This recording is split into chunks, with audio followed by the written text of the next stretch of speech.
खमा गणेशा, मैं अंतरकांव राठौड़ आज आपने सावन की कामिका एकादशी की कहानी सुनाबा जा रही हूँ। तो एक नगर में एक राजा रहते और एक ब्राह्मण रहते। तो वे दोनों जना एक जो बातचीत कर रहा। बातचीत करता करता ही बाकी दोनों के लड़ाई हुई। दोनों के लड़ाई हुई जना राजा ने गुस्सा आयो। तो राजा काहे करो भी ब्राह्मण की हत्या कर दी। हत्या कर और राजा अतो पिछतायो कि मैं ओ काहे कर दियो, मैं तो ब्राह्मण की हत्या कर दी। तो भी का मन के माने बहुत ही पछताव करब।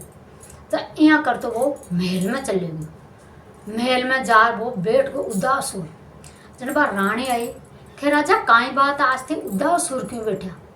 जब वो राजा जी की रानी ने आ बात बताई कि मैं तो पाप कर दी और क्यों मैं तो अभी वन में जा रही हूँ तपस्या करवा। जन क्यों ठीक जन फिर आपको राजा है जो को बन के मायने चले गयो तपस्या कर रही हूँ।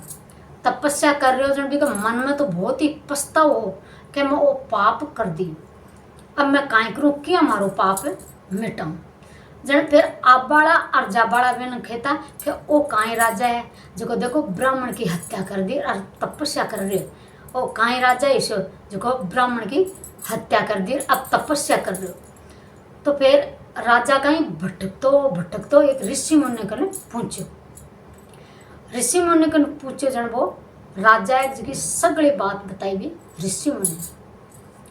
जब ऋषि मुनि बोले राजा ने खे राजा सावन का महीना के मायने कामिका एकादशी को तू व्रत कर जे और जागरण लगा जे और भजन भाव कर जे और विष्णु भगवान की और तुलसा माता की साथ में बाकी पूजा कर जे तो तने सोयग को पुण्य मिलसी और थारा पाप है जखा मिट जैसी।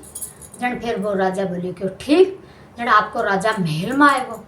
महल में आए और सावन को महीना आयो। तो सावन का महीना के मायने कामिका एकादशी को वो व्रत करो आपका सच्चा मन भक्ति भाव।